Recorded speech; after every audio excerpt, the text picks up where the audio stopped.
Hello, my name is Rachel Yurk, and I'm going to share with you today some smartboard tips and tricks.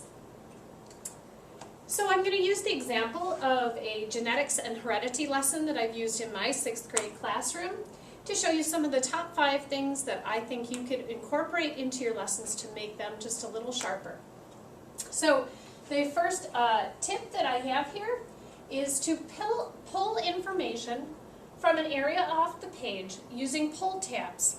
This helps to keep the page less cluttered and more space free so that you can then interact with students. So this particular pull tab is set right now so that after I have shared all of the information on it, I can just touch right here and it will snap back. You'll also notice this tab has a scroll bar along the right hand side. So there is additional information that it focuses the learner's attention.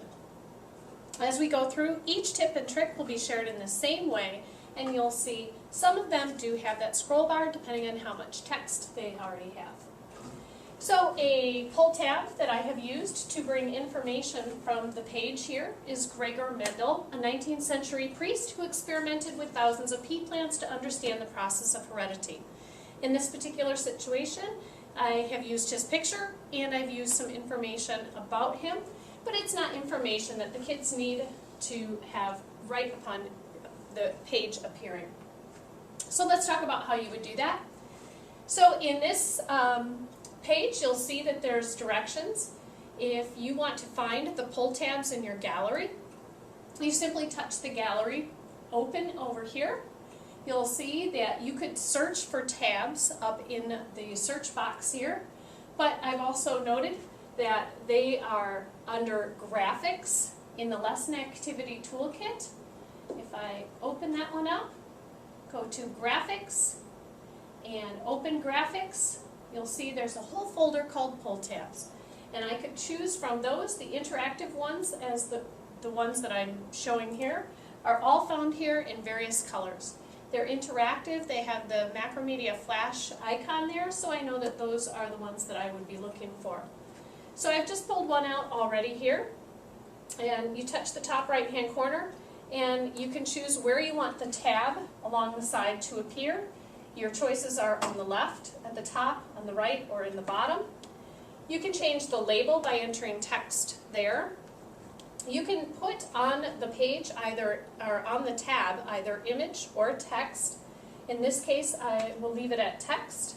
And once I'm done changing all of this information, I touch it, and now I can just go and alter any of the text that I would like to have there.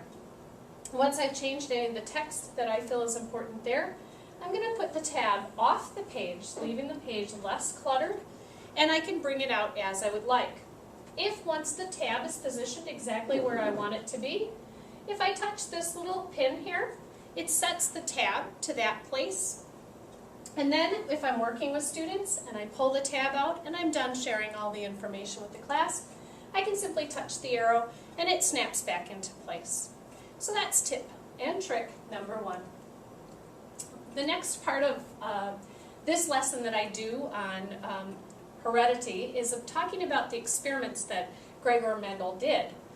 And in this particular page, you'll notice there's a lot on the page, a lot of information, and I really simply couldn't add any more information.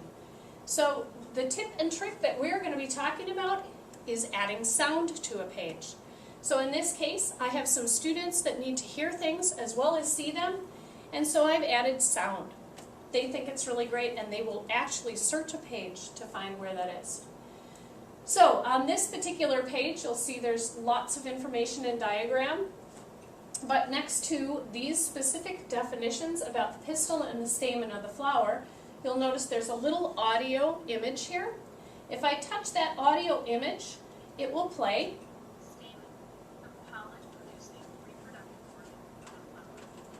Let me do that one more time. Stamen, the pollen-producing reproductive organ of a flower. Okay, so in that particular audio file is one that I have recorded myself. You can use any audio file that you have In this particular situation, I wanted it to be the definitions that we're using in class, so I recorded that myself. So let's advance and I'll show you how I did that. So adding sound seems like it might be challenging, but it's really not. So within Windows, you always have a sound recorder. So the directions are here on the page, but I'm going to read them out loud for you. So I'm going to Start and Programs and Accessories, Entertainment, and Sound Recorder.